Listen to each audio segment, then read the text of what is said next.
If you just read the bio for Dr. Steve, host of Weird Medicine on Sirius XM 103 and made popular by two really comedy shows, Opie and Anthony and Ron and Fez, you would have thought that this guy was a bit of, a clown. Your show was better when you had medical questions. Hey! I've got diphtheria crushing my esophagus. I've got Ebola virus dripping from my nose. I've got the leprosy of the heart valve, exacerbating my incredible woes. I want to take my brain out and blast it with the wave, an ultrasonic echographic and a pulsating shave. I want a magic pill for all my ailments, the health equivalent of Citizen Kane. And if I don't get it now in the tablet, I think I'm doomed and I'll have to go insane. I want a requiem for my disease, so I'm paging Dr. Steve. Dr. Steve! It's Weird Medicine, the first and still only uncensored medical show in the history of broadcast radio, now a podcast. I'm Dr. Steve, with my little pal Dr. Scott, the traditional Chinese medical practitioner who gives street cred with the alternative wet medicine assholes. Hello, Dr. Scott. Hey, Dr. Steve. And we have my wife, Tacie, the professional WebEx attendee. Hello, Tacie. Hello. And we have our new executive producer. His name, he goes by DJ Free. His also name is Sully. Hello, Sully. Hello, everybody. How's it going? Well, I think we'll just call you Sully. How about that? That sounds good. I wouldn't want to. I like it. I do, too. Yeah. This is a show for people who would never listen to a medical show on the radio or the internet. If you have a question you're embarrassed to take to your regular medical provider, if you can't find an answer anywhere else, give us a call at 347-766-4323. That's 347. Take it, Sully. Take what? Oh, my God. You always catch me with it. He was sleeping again. If you're listening to us live, the number is 754-227-3647. That's 754... Bear nip. Follow us on Twitter at Weird Medicine, at DrScottWM, and visit our website at drsteve.com for podcast, medical news, and stuff you can buy. Or go to our merchandise store at cafepress.com/weirdmedicine. Matter of fact, don't do that.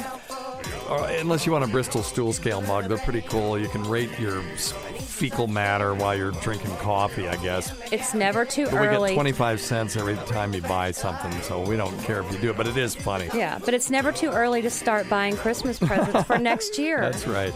Most importantly, we are not your medical providers. Take everything here with a grain of salt. Don't act on anything you hear on this show without talking over with your doctor, nurse practitioner, physician, practical nurse, physician assistant, pharmacist, chiropractor, acupuncturist, yoga master, physical therapist, clinical laboratory scientist, registered dietitian, or whatever. All right, very good. Don't forget to check out Dr. Scott's website at simplyherbals.net, simplyherbals.net. You got a email from a guy who was very disappointed that he couldn't get the nasal spray on your website. So you have it, do you have it back in stock now? Yes, everything has been rectified. He was a very kind man. Okay, that's cool. Yeah. Simplyherbals.net. Check out Dr. Scott's herbal malarkey over there. It's actually pretty good stuff. That guy was a big fan of yours. He liked stress relief and stress less and sleep more. Sinus spray and the whole thing. Wait till I get my chocolates on forward. What? Special chocolates. Special what? No, I'm just kidding. Oh, you got my hopes up. Don't forget to check out wine.drsteve.com. We've had a couple of people try that now, Tace. The wine club that we're in, which is Naked Wines, which is awesome. Awesome. And you have direct influence on the winemakers, and you can talk to them, and they'll interact with you, and you can tell them what you like and what you don't like. And I got, I think, $250 worth of wine for $85 the other day, so it was a really good deal. Ooh. So I like it. Wine.drsteve.com. Now there's a kind of a subscription aspect to it, in that you pay for some of your wine up front. So I give him $40 a month, but Tacie drinks so much damn wine that I get it right back. Yeah, it's not like not in the new year. Good job. It just goes on and on. You know, it's like every month. Okay, can I have another 12? So. But we're going to lose weight together, Tacie and I are, with noom.drsteve.com, noom.drsteve.com. You get 2 weeks free, and you get your own counselor. You get a group counselor and a group and some other tools that interface with any of your smart tools if you have them. I have the Withings scale, and it just reports directly to to Noom and to my counselor. It's like, oh, just don't tell her that. Tell her I gained 3 pounds eating enchiladas last night that weren't on my log. Oh, did you gain 3 pounds? Yes. So, but that's okay. I will take care of that tomorrow in the first thing in the morning. If you know what I mean there, Tace. Should be fine. Yep. But noom.drsteve.com changed my life. It really did. And that's about it. Oh, yeah, tweakedaudio.com. Offer code FLUID, 33% off the best earbuds on the market for the price and the best customer service anywhere. So, and the most important, how can I forget? Stuff.drsteve.com, stuff.drsteve.com. That's your portal to Amazon. And you can scroll down, see all the different products that we talk about on this show. But it also, when you do scroll through there or click through there to go to Amazon, it helps us out. So thank you very much for that. All right, Tacie, what do you got for us today? Yes, sir. Okay, so I have one article. Okay. About a nurse who's tested positive for COVID-19 despite getting the recent vaccine. Ooh. And how it's not unexpected that it can happen. Yeah, so, when you look at journalism, the person who writes the article a lot of times is not the person who writes the headline. So the headline is, what does the headline say? Nurse tested positive for COVID-19 despite recent vaccine. Ooh. And the scenario isn't unexpected. Oh, that's not the one I saw. Here's how it could have happened. That's the headline? That's an awful long headline. I'm looking for a headline. Okay, so there's a headline and a sub-headline. Right. So I wanted to call you a bad word there. What people see when they, look, because the effing point is that I saw this story all over AP and Reuters. Nurse gets COVID vaccine, right soon after getting the shit. Let me start over because I'm already agitated. Because medical journalism is one of my pet peeves, and it said, nurse gets COVID vaccine after getting, COVID-19 after getting the COVID vaccine, right? And it's like, okay, and then you read it, and then the story actually tells you the real story. So go ahead and tell us that part. Okay, so we know from the vaccine clinical trials that it's going to take about 10 to 14 days for you to start to develop protection, right? Right. Even after those 10 to 14 days, patients still need a second vaccine dose for full protection. And that's 3 weeks after the first one. Okay. So this patient tested positive 6 days later after working a shift in the COVID-19 unit. Right. But that's not when she got it. She didn't get it at the shift. So this is the scenario. Well, now mine is not about a woman. Mine is about a male nurse. Okay. Right. So that was my fault so I'll give myself one. Oh. Wait a presuming. Sorry, that was stupid. Yes, it was. It was really So don't let him off the hook, Tacie. Don't let him off the hook. Because all nurses are women, ladies and gentlemen. I get it. I know that was asinine. All or doctors are story. men too. Well, that is true. Nurse, COVID. Vaccine, because I'm going to see if there's another one, because I could have sworn that gave a person's name and it was a woman, but anyway, I could be wrong. Okay, done. Yes, never presume just because it says nurse that it's a woman or a guy. Anyway, mm-hmm. So the scenario is exposed on Monday. And how long does it take to display symptoms, Dr. Scott? 7 to 14 days, exactly right. Week. So that's most people within 7 days, mm-hmm. but 97% of people it'll take them up to 11 to 14 days to display symptoms. So you get they got exposed on Monday, they got the vaccine on, say, Tuesday, and then they got COVID-19 6 days later. So that would be one. So they were probably exposed to it. It wasn't. Well, actually, it says 6 days later after working a shift in the COVID-19 unit. Okay. He felt bad, and then he went up and got tested. That's when he got tested. Well, how many days was it from when they got the vaccine? 6 days. Okay. So they got exposed the day before. or 10 days before, or whatever, and then got the vaccine, and that was already working on them, and then they tested positive for COVID-19 sometime after that. So this happens all the time with people who say, well, I got the flu from the flu shot. And those are people who, if you have, how many millions of people in this country get the flu shot every year? Let's say, go ahead. You have an answer for that? Okay. I'm all about answers today. No, I have a question. Didn't people used to get the flu from the flu vaccine a long time ago when it first came out? Wasn't there something where people could actually get it, or is that just this myth that's been living? It's a myth. Okay, because I thought it used to be true, and now it's a myth. As far as I know, influenza vaccine was never marketed as a whole virus. Okay. So influenza vaccine is manufactured particles that stimulate the immune system to make a reaction against the influenza virus, but they were never viruses themselves. So one way to do it is to take DNA that codes for whatever viral protein you want to make and insert it into a bacterial colony and let those bacteria produce the protein for you. And then you got to purify them and everything.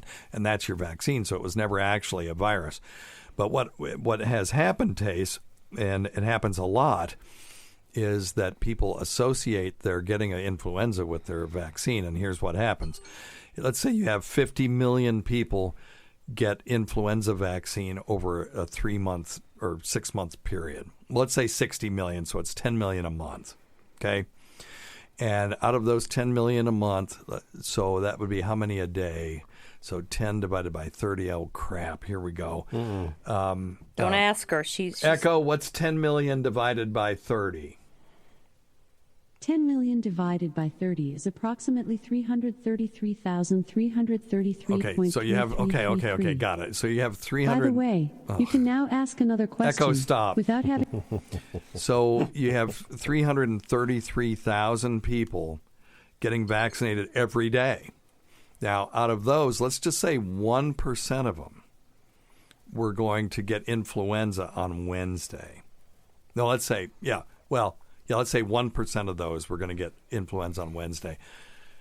Echo, what's 1% of 333,000?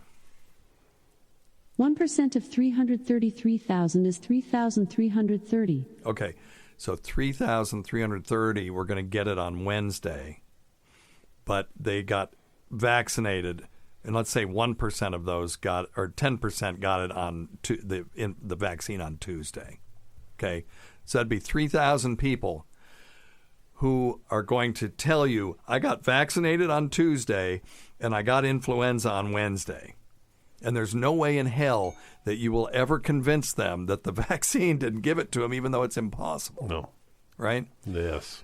So that's very similar to this story. This person got exposed to it, then they got the vaccine, then they got it. And the sort of implication is, here's one. ER nurse tests positive for COVID-19 8 days after first dose of vaccine. Doesn't say any qualifying stuff. This is the headline. California nurse tests positive for coronavirus 1 week after receiving the vaccine. Report. Here's another one. Oh, here's from ABC News. Nurse tests positive for COVID-19 despite recent vaccine. So the implication is, well, the vaccine didn't work. Right? When you see the headline, That's all the wording. It's infuriating. that's what I'm trying to get at. It's infuriating, yeah. When do you get yours, Scott? Saturday. I get this Saturday. Ass. You get yours this Saturday? Mm-hmm. Okay, good. Yeah. Well, who you getting, Moderna or Moderna. Pfizer? Yeah, Okay. Moderna, yeah. If you see some extra syringes laying around, why don't you just Pocket grab me a couple? Yeah, we can do it. Just We can two. do it. Just enough Just for two. me. Just two for you? Yep. Cool. Yep. I can do it. Kick a baby. And it was a dude. It's Matthew W., 45-year-old nurse, so boo on me for assuming. That was so stupid. Pretty lame. I Dr. know better. Steve. What if there was? What if it was a non-binary nurse? Would that be? Yeah, that's why I said they after that. Oh. Just in case. Come on, man. Come on, man. It's almost 2021. Yeah, okay. We got to step up our game. I love how you assholes are pile on, kick him while he's down. One thing in 17 years that I said wrong. Kick him while he's down. But, I'm trying to make a damn point about medical journalism. I just made a point Dr. about Steve, how people assume shit. Yeah, so, well, that's the thing. But that's on me. And you made a good point too. That's not medical journalism. That's just sensationalism. They're just trying to get it. They're just trying to sell some papers or whatever. You know what I mean? Yeah. Yeah, and then they say, okay, a nurse who got vaccinated tested positive for COVID, but that's not unexpected. That's the one Tacie found. Right. Okay, then why is this news? Right. Why are we hearing about this? Well, a man got bit by a dog, but dogs like to do that. Maybe it's been a slow year in for the news. A man got a speeding ticket, but he was going too fast. God, and deserved it, by God. A man got a sexually transmitted disease, but he's frequenting prostitutes. From a It's not news. From a penis pump he purchased at a yard sale. That's a good alliteration there. A penis pump he purchased in Peoria. From a personal friend. That's some friend. That's some friend, buddy. So anyway, that just irritates the shit out of me. I will tell you this: according to what I could find, 45.3% of American adults last year got the flu shot. What? It says right here that in 2019, 62% of children between 6 months and 17 years got a flu shot, and 45.3% of adults got flu vaccinations. Okay, that's not enough, but that's higher than I would have thought. Yeah. So this warp speed vaccination is more like it's not happening. Because you're not getting it. That's why, right? That's why you're saying that? No, because it's been all over the news yet again about how this warp speed has just been a total dismal failure. Really? Can we give her some convalescent therapy? Get me some after vaccine, we both please? get vaccines. She's stressed out. She wants the vaccine. But I do want it. I don't see. We're in a COVID hot box some at the convalescent moment. therapy. I'll give you mine. I don't see dismal failure in getting a vaccine to market in 9 months.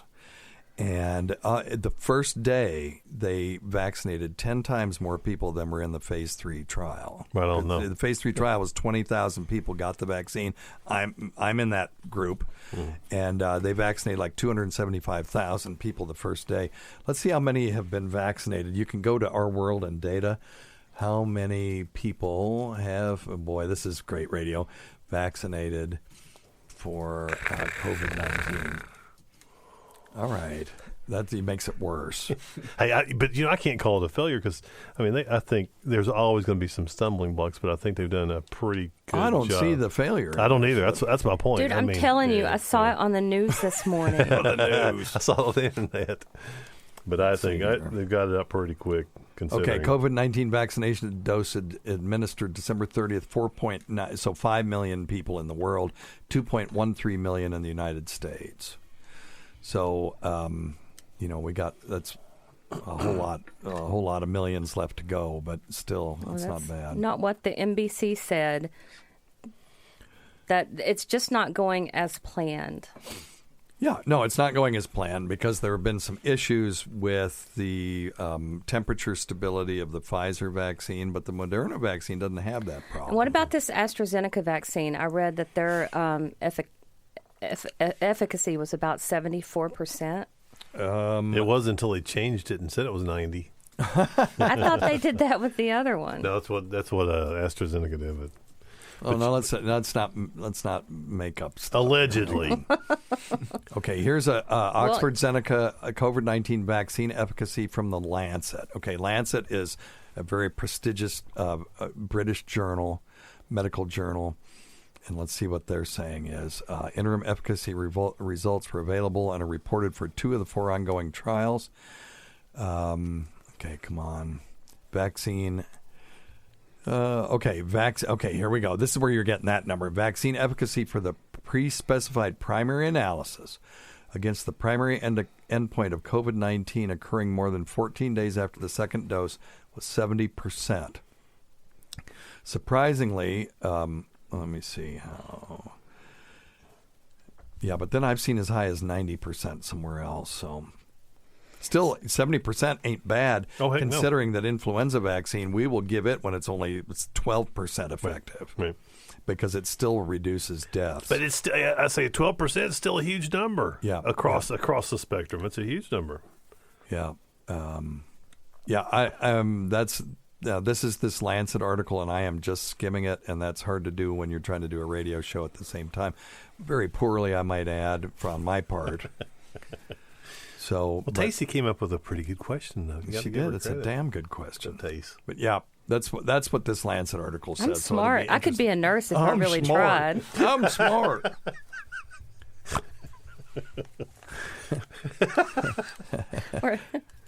Hang on. Except they'd call you Tasty. Yeah. Hang on. But that's okay, too. You said that you were being tough on the negotiations. Oh, wait. But if they could get a little help. Okay, God, we should just start over. I'm your older brother, Mike, and I was stepped over. That's the way Pop wanted it. It ain't the way I wanted it. I can handle things. I'm smart. Not like everybody says. Not like everybody says.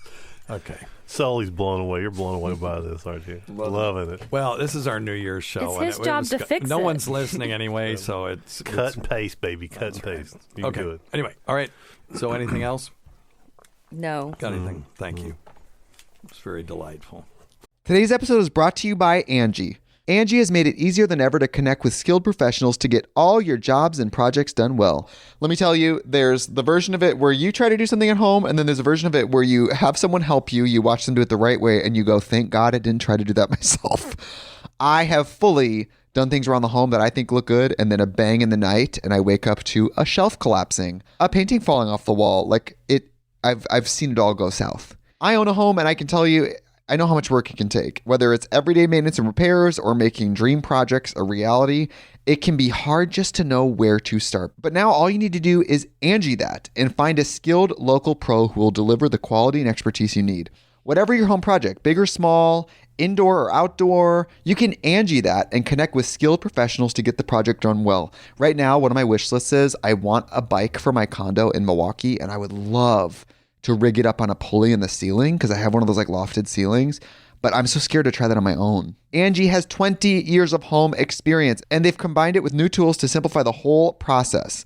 Bring them your project online or with the Angie app. Answer a few questions and Angie can handle the rest from start to finish, or help you compare quotes from multiple pros and connect instantly, which means you can take care of any home project in just a few taps. Because when it comes to getting the most out of your home, you can do this when you Angie that. Download the free Angie mobile app today or visit Angie.com. That's ANGI.com. I'm glad you liked it. Oh, I liked it. Hey, Dr. Steve. Hope you're doing good. It's Tacie Well, Deloach, it's good to everyone. hear. Hope Tacie's doing good. She is. Anyway, got a quick question. Not anyway about Tacie. I miss you, Tacie. I miss and you Steve, too. And Scott. Hey, man. Me too. Well. Just stupid little question here. What are freckles? What causes freckles other than just being really cute on a girl? I've always wondered that. Thank you. Bye. Okay. Tacie, you want to take this one?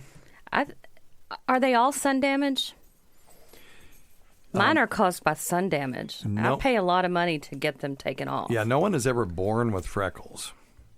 But they're probably genetic. They're clusters of cells that contain melanin. And so most people, when they hit the sun, they will tan all over. But some people tan in these little pools, and we call those freckles. And so they'll have some skin that has less melanin in it, and they'll burn too.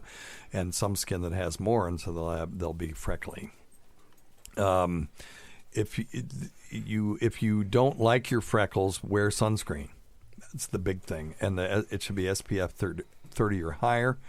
And put it on at least 15 minutes before going outdoors. I know we don't follow by that rule when we go to the beach, Tace, and that's probably part of the reason that we have skin issues sometimes. Shit, are you kidding me? I lather myself in it. Not 15 minutes before, though, right? Oh, well, but then I go straight from the golf cart to the umbrella, and I don't leave unless I have to go to the bathroom. And where do you do that? In the beach? ocean. Oh, my God. Oh, no. But I will not pee in a lake because that's disgusting. They have, don't you know Because that that's fresh water. They have that red tracer stuff. Everybody knows you're doing this. Oh, in the ocean? Oh, yeah. They have red tracer so they can see where you peed. I don't care. Everybody knows what I'm going I out just there wish for. sharks would bite people that piss in the ocean, because you see these people go out there and they're just standing there for a minute and then they come back in. They're not swimming. You know what they're doing. They're just out there pissing. And what is fun is my friends will go out and do it with me. It's fun. They take their drinks out there and they're just emptying their awful bladders into the ocean. And I can't do it. I tried. Because it's a lot easier. What? You can't be. Nope, I cannot do it. I cannot do it. I have tried. My bladder would rather burst than piss in the ocean or in a pool or if I'm surrounded by water. Oh my God, I can't believe that. Yeah, it's all about relaxing the sphincter. Can't do it. Can't do it. You must let your testicles drop. Your sphincter must. I do relax. have You can do it. I have a cure or a treatment for shy bladder. And I tried that even. So shy bladder, for those of you out there that have difficulty, voiding your bladder, and this goes for men, at a urinal when there's other people in there, and then you stand there and you're like, oh my God. One thing to do is to take a full breath of air, fill up your lungs with air, and then let it out. And when it gets down to about 1/5 of the amount of air left, stop. That's it. And then hold your breath, and you will automatically void your bladder. And you want to, if it doesn't work the first time, do it again. And this time, just imagine that there's a fluid level in your chest that's working down through your bladder out the end of your equipment. Well, I have to go pee now. I already did. Did you? Yes. Yeah. Excuse me, I must go to the bathroom. Pardon me, I've soiled my britches. That's from my Dirty Rotten Scoundrels. Yes. That was a great movie. So, but anyway, that will work. But I've tried that in the ocean. Does not work. For me, doesn't work for me. Do you think it's because there's instability in your foot and the waves keep hitting you? That could be part of it. The focus is just too much. Temperature differential. Shrinkage. Now the shrinkage. I don't think that's it, but that could be. But no, I'm not. I think what it was is I was one of those pool brats. Mm-hmm. When I was a kid, my mom took me to the pool when I was little, and they would just stick you on the end of the diving board, and you'd be going, no, and shivering and standing there, and they would take a pole and just push you in. And then they'd shove a pole in for you to grab to get out of there because you were drowning. And I think maybe and it was like, if you piss in this pool, they're going to know. We're going to know there's a yellow. And they're already yelling at me and pushing me in and stuff. I would never pee in a pool. Yeah. What's the screaming downstairs in our house? Is anybody else? Oh, no. Do you want to go investigate? I don't see anything down there. It looks good. I mean, you're welcome to go investigate if I'll you just think tell. you need to. I think don't we have two adult children that could? This is the New Year's show, by the way, so that's why. Happy New Year's, everybody. This is just how it is. This is pretty much our day to day. I can just quit. Unfortunately, if people don't like it. It's our day to day. So, all right, let's do another phone call here and see. Oh, we forgot the disclaimer too. If you just read the bio for Well, there you go. Well, let's try that again. Number one thing, don't take advice from some asshole on the radio. Thank you, Ronnie B. All right. Hey, Dr. Steve, it's Mike from New York. Hey, Mike. I'm just wondering about these vaccines for the COVID-19. Is there any benefit to getting both Pfizer and Moderna vaccines, or would that just be overkill, like getting the same one twice? I think they're both a little different, so it makes sense to think that having both vaccines might be better than. Well, when I get my flu shot, if my kids get the flu mist, now that is a live vaccine, and yes, you do get influenza from that, but it's a very mild case, usually asymptomatic, because that's a live vaccine. Now, Tacie, that might have been what you were thinking of, and but I'll get a double dose, right? Because I get the shot and that, and maybe it offers some protection. The year that I did that, I got influenza, but I was only sick for about a day. So go see what that is. What in the hell? It sounds like it's coming through the speakers. It does, doesn't it? Yeah, because Ralphie's right there. Yeah, just Make your rounds. Yell if you need make help. your rounds, Jesus. We'll send Sully after you. I got you. You're quicker than we are. You got your gun? Sully's young and quick. So now I've already forgotten what the hell we were talking about. Oh, we were talking about a double dose of the flu double vaccine. Okay, yeah. so I am not aware that the two vaccines make different antibodies. Now, they might. Yeah. It's unlikely that their genetic sequence is exactly the same. Right. But but it may be because they are coding for the same protein, which is the spike protein on the coronavirus that attaches to the ACE2 receptor in the body. So, but there may be an extra amino acid here or there straggling. Who knows if that makes any difference? So what we would want to know is, do these two things somehow create different antibodies? And having different antibodies, does that make a difference as far as protection is concerned? Someone will eventually do that study, but we have zero data on any cross-reactivity between these two vaccines right now. It's way too early to tell. Yeah, I think for now, if you can get one, just get the one. Get one, and let everybody spread the wealth, and then if there's enough. Somebody asked me that today. They said, "Which vaccine would you get?" And I said, "I would get the one that I can get, the one they offer you." Yeah. Yep. Yeah, I agree. Right. That's a good question, though. That's a damn good question, man. And it's one that we'll have to follow over follow time. Hey, Dr. Steve, this is Mike from Buffalo. I'm just calling to ask you about vitamins and doubling down and with trying to prevent coronavirus. So I've been reading, take your vitamin Ds, obviously take your vitamin Cs and all that stuff. But let's say you take a multivitamin that has 125% vitamin D in it and 125% vitamin C in it. All the other good qualities of a multivitamin. Do I also need to take a separate vitamin D pill and or a separate vitamin C pill, and on top of all that, drink juices or eat oranges and basically get 600% of vitamin C in a day, or take a zinc pill?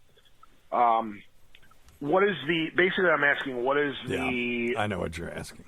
Go ahead. Maximum Maximum amount of benefit you get from the maximum amount of vitamins?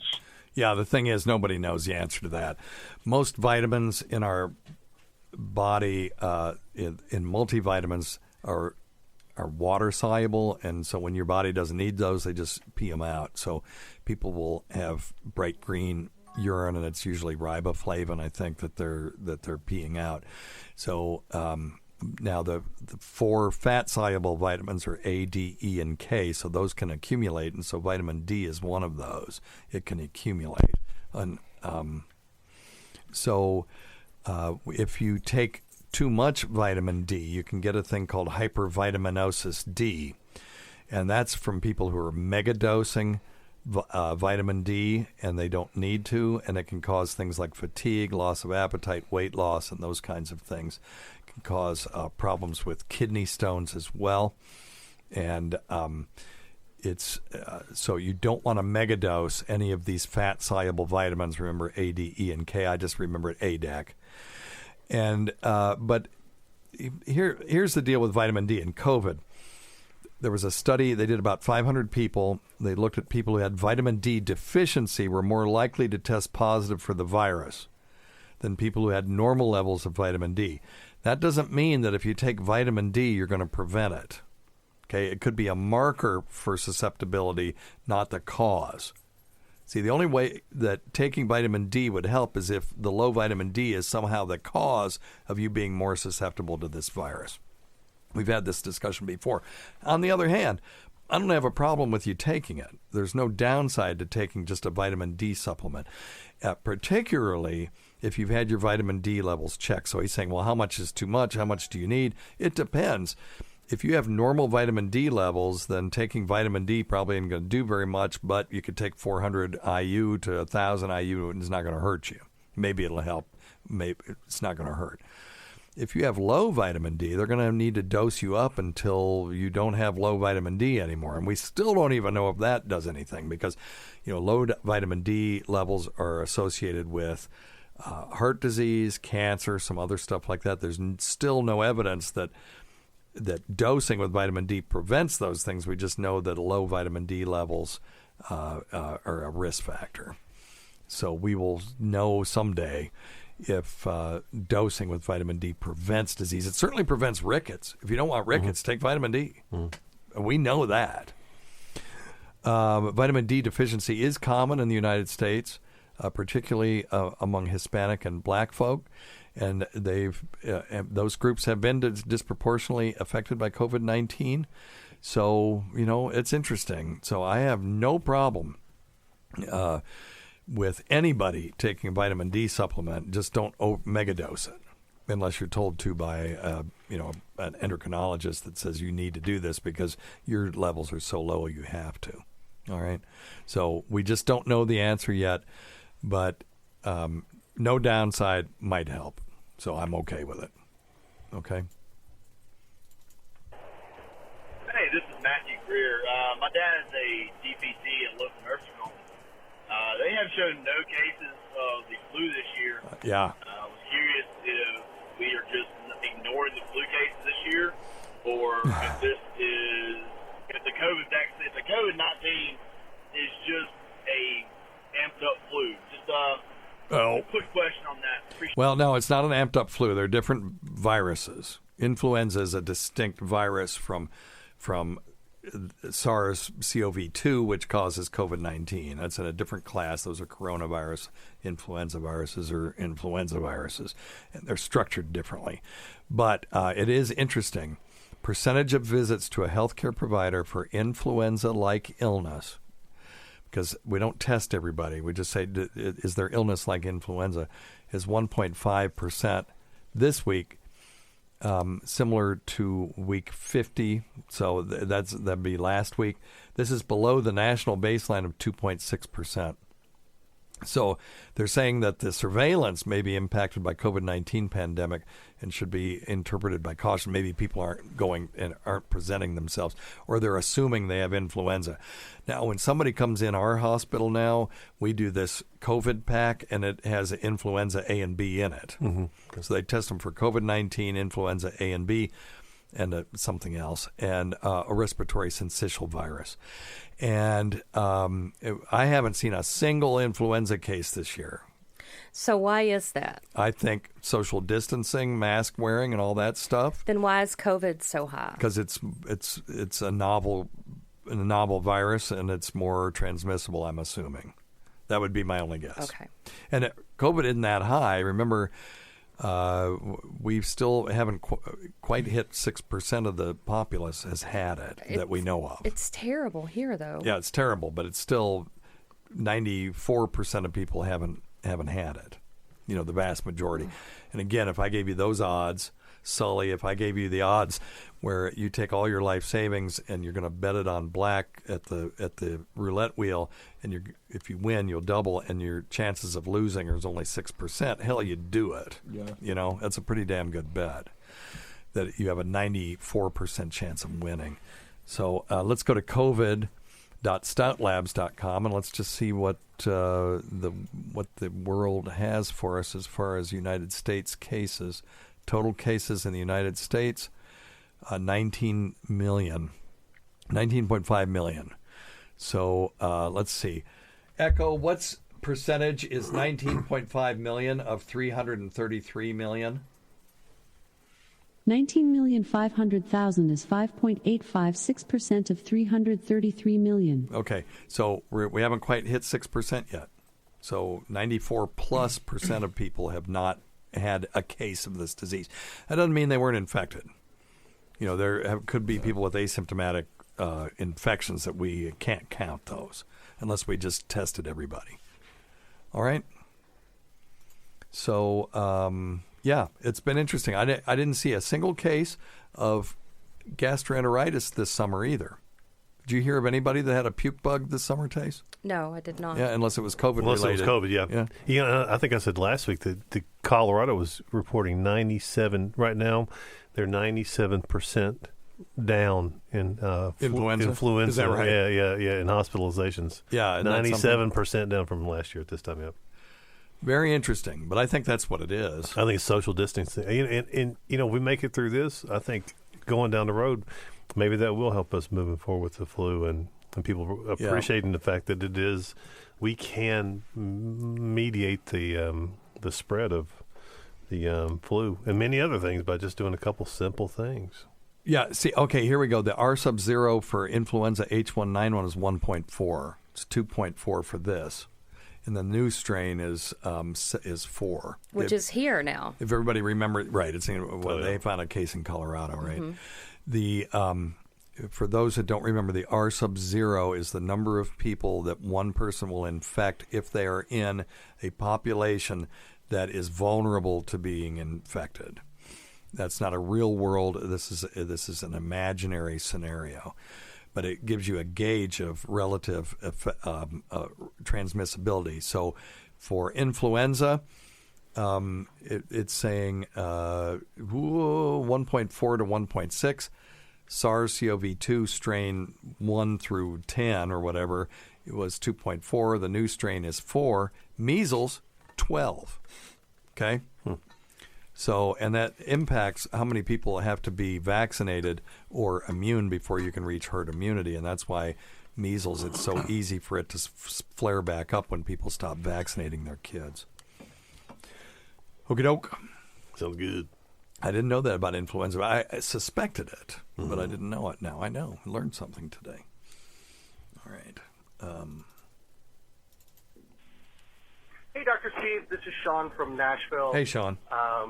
You were talking about transient global amnesia on one of the past podcasts. I just wanted to talk a little bit about it. My dad had it several years ago. Let's talk about it just for a second, get everybody up to speed on transient global amnesia. My experience with it came when I used to be the doctor for a marathon bike race in Vermont, and it was very hilly, and it was a long race, and people were really maximally exerting themselves. A lot of people were doing it that didn't have any business doing it. And in my little emergency room, I would have at least one a year, a person come in saying, I don't know my name. I can't remember my name. I know where I am. I know what I was doing, but I can't remember my name. I don't remember where I live. And we would lay them down, give them some IV fluids, and then all of a sudden it would come back. Wow. And that was the classic sort of transient global amnesia, sudden temporary episode of memory loss that isn't attributed to like stroke or blow to the head or something like that. I had that. I had amnesia from being from a blow to the head, and that sucked. Oh yeah. And they can't usually remember where they are or how they got there or any of that kind of stuff.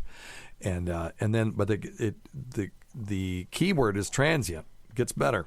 All of a sudden, it all comes back, and they're fine. So anyway, that's what this guy is talking about. And it wasn't as quick as the recovery as maybe you might have let it on to be. Of course, because everything I'm saying today is incorrect. So. He started out, luckily I was in the car with him. He did not remember where or why we were going to a certain meeting. He asked me that like 4 or 5 times. And then what triggered something was wrong for him was he did not remember getting dressed that morning. That sounds so I rushed different. into the hospital thinking that he was having a stroke. They do all like the normal CT scans, all that other good stuff. This whole time, it didn't take like a half hour for him to kind of bounce back. It took almost the full day. He did remember who he was, who my mom was, who I was, and who my brother was, but anything new within like a year, couldn't remember. Couldn't remember that my brother was engaged or who his fiance was. Yeah. Remembered their longtime dog, but didn't remember that they had just gotten a new dog about 2 years prior. No clue who that dog was. Don't remember if he remembered who the president was or not. But it took the full day for him to recover, and to this day, he does not remember that day. It does not exist for him in his memory the day before and the day after. Knows like the back of his hand. Well, it was almost 10 years ago at this point, so probably not that much. And, you know, it took almost 24 hours for him to come out of it. Yep. There That's was a okay. glazed look. Yeah, it's still transient global amnesia. The hallmark of transient global amnesia is that it's no more than 24 hours. It's usually shorter. The ones that I saw were within hours, and their return to their memory is usually gradual. And, yeah, they don't have recent head injury. The criteria are sudden onset of memory loss verified by a witness. And they're saying retention of personal identity despite memory loss. I swear some of the people came in saying that they couldn't remember their name, but maybe I'm wrong about that. That was almost 30 years ago. But their cognition is normal. It's not like they're goofy. I mean, they're sitting there talking like we're talking. They just can't remember things that they ought to be able to remember. And they can process things, they can follow directions, they can name familiar objects, but they can't form any new memories. You know, they're like living totally in the present. And you also have to rule out any sign that there's damage to any particular part of the brain. And, no evidence of seizures or active epilepsy. So, you know, it is interesting. Now, people who are at risk, people age 50 or older, and people with a history of migraines. That sort of makes sense because migraines start with a decreased blood flow to in some of the vessels that are surrounding the brain.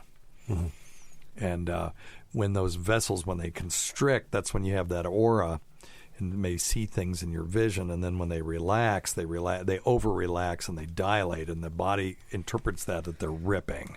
And so then you get a pounding, a pound when with the heartbeat, because they'll dilate even a little bit more when the pressure increases, against that arterial wall. But anyway, so that's interesting that people with migraines are more at risk of having something like this. Now, my amnesia episode was idiotic, like most things for me today. So I would just tell you another story of me being stupid.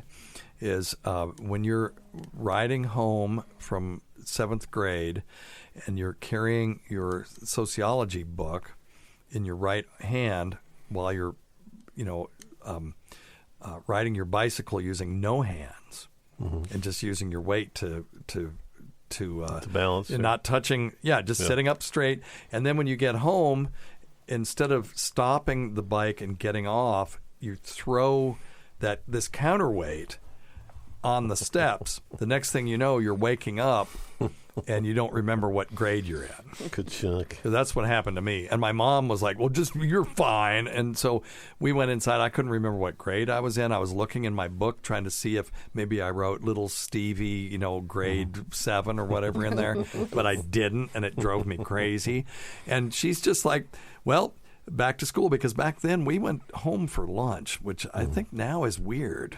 Oh, God, if you even try leaving at lunch now, they'll throw you under the bus. Yeah. We went home for lunch. Yeah. And so I was home for lunch, and then I went back. And of course, my mom, back then you had to go home to smoke a cigarette while you were having lunch. I had to smoke 3 on the way. Yeah. But my mom was just like unconcerned and just dropped me off. I guess she had bridge club that day, and she dropped me off at school. And as soon as I hit the grounds, it all came back to me. Oh wow, that was crazy. Woke you back up. Yeah, I said the only thing I can remember is going to 6th grade, but I know I'm not in 6th grade, but I can't convince myself that I remember what grade I'm in. It's weird. Hey, there's nothing like getting a good lick to the head. Yeah. Ooh, man. Yeah, I'm sure there's some kind of deep trauma in there, not from the falling, but from my mom just being so unconcerned about me. All right. Jesus. Uh-oh. Time's up. Yeah. Thanks, guys. Happy New Year's. The other day on his show, our friend Anthony Comia was talking about his possible gout or whatever, and he talked to you, and he's going to his doctor, and that's, all well and good. But he was also saying how he's so mad about working out and not getting anywhere because of his age that he's going to demand from his doctor that he get some, testosterone. Okay. Now, does he understand that a legit doctor probably won't give him that unless he's at a certain, this is a low good level? Question. Just wondering what you think about this. Well, I don't know what he understands, but I can tell you that people are undertreated for this. Yes, they are. They are the hell undertreated for this because a lot of doctors look at this normal range and go, well, yeah, the normal range is 300 to 800, to 1,000, and yours is 305. Mm-hmm. Guess it's normal. You must be perfect. Exactly. And that, my friends, is bad medicine. And they don't look at the symptoms. Now, or listen to their patients. Listen to the complaints. Mm-hmm. Yes, there are studies that show that if you treat low normal testosterone in people who are symptomatic, it will improve their health-related quality of life. With a that would be me, by the way. And here's why. Now, Sully, I know you think that these scientists are, they're all geniuses, and some of them are, but they have garbage in, garbage out when it comes to data, right? Mm-hmm. So the way that they determine the normal range is that they take, let's say, 1,000 people, and they get their testosterone, and then you have an arithmetic mean, and then you go 2 standard deviations from the mean. That's normal. But what if, and this is true, that 95% of people who actually have symptomatic low testosterone go undetected, or undiagnosed, I should say. So now when you go to get your normal controls, you have a whole pool of people who actually have low symptomatic testosterone that just think that aging is, you feel tired and that your libido goes down, and so they're not diagnosed, so they include them in that normal range. Well, now these people are skewing the number down so that the normal range is actually lower than it should be. Mm-hmm. And then you have physicians, and I'm going to blame it mostly on physicians because I'm sure the nurse practitioners and PAs are smart enough to know the difference. But I'm yelling at my colleagues at this point that don't know that. Mm-hmm. And so when they see someone with a 305, they go, dude, you're normal. I can't treat you. And that is incorrect. And may I add just a little bit more to that? Yes. Well, I'm going to throw one out. Yeah, one I'm thing. Sorry. Yeah. If you don't have to apologize. I just want to throw this out. It's okay. Because if you don't, I'll forget because I'm scatterbrained AF today. That if you have an issue like this, email me, and you can go to the website, click contact, ignore all the warnings, and just let me know. And by the way, double check your email address when you put it in. I have all these people send me really cool questions. I can't answer them back because they put their email address in wrong. And I can send you an article to show to your provider that says treating low testosterone in symptomatic people with classic symptoms of low testosterone or hypogonadism is worth doing because it improves their health-related quality of life. Go, Scott. Yeah, real quick. I was just saying, most of the times you don't get your testosterone checked until later in life anyway, so you don't have a baseline that they start testing it at 10 when you're 10 years old. So if you might have 300, but your normal is 900, you're more than 2 standard deviations below. Mine, I told you before, was 45. 45. So until I started getting treated. Did you ever do steroids? No, nothing. You never did? No, nothing. I had no. Because the one time I saw one that low was, I heard about it was in somebody that was, had been using steroids. I had every opportunity playing college baseball, but never did. Never touched it. And we just assume I must have always had it. But was never symptomatic. My biggest complaint was insomnia and fatigue. Yeah. And once we finally figured out, I was 35 years old. It's like shit. No wonder you feel terrible. Yeah. If you have loss of libido, erectile dysfunction, fatigue, weakness, any of those and insomnia. Let's throw insomnia in there too. If you've ever had chemotherapy. You need to get your testosterone checked. If you've been on pain medication, opioid pain medication for a long time, you need to get your testosterone checked. Mood swings? But sure, I'll go with that. Yep. I think any male that comes in with any of those kinds of complaints, it should be a knee-jerk reaction. In addition to all these other things we're going to do, check your thyroid, check your complete blood count and all that kind of stuff. Maybe do a sleep apnea test, check your testosterone because you'll pick them up. Right. And now, is Anthony going to get enough testosterone to be building big old muscles? That excellent question. I'm going to give you one of these. Give yourself a bill. Because bringing someone up to therapeutic amount is not the same thing as pulsing somebody. But you would think that, you would certainly be able to build muscle better if you can add a little bit better mass. Yeah, if you're normal rather than being low. I mean, just look at these guns. You can tell I really, really work. I think out about hard. it all the time. 12 ounces at a time. You do? No. I used to have guns, and then I used to work out when I was in medical school. I worked out every day. Could do the highest on the curl machine when doing free weights and everything. And I've got pictures of me holding my nieces up, and you look at me now, and I'm just a wimpy little turd. And it's because I got epididymitis, and I didn't know what to do about it then. And so every time I'd lift, I get that horrible pain in my nuts, so I just had to give it up. And you deflate pretty quickly. Yeah, buddy. Yeah, anyway, exactly. All right. Well, perfect time to end this cluster F. Yeah, you're welcome for the good show, by the way. Yes. Thank you, Tace.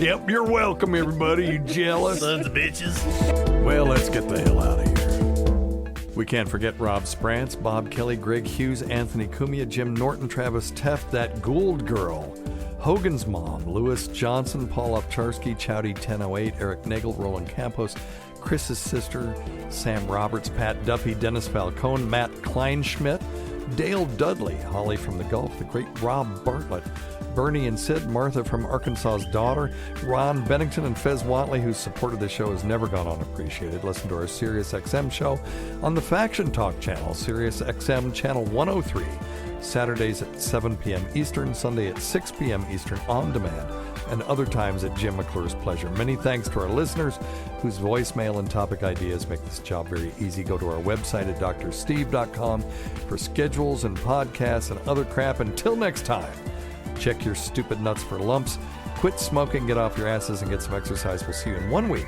1 week. For the next edition of Weird Medicine. Happy New Year, everybody. Goodbye, everyone. Hail with ye's what Hail I with say. you. Merry New Year, sons of bitches.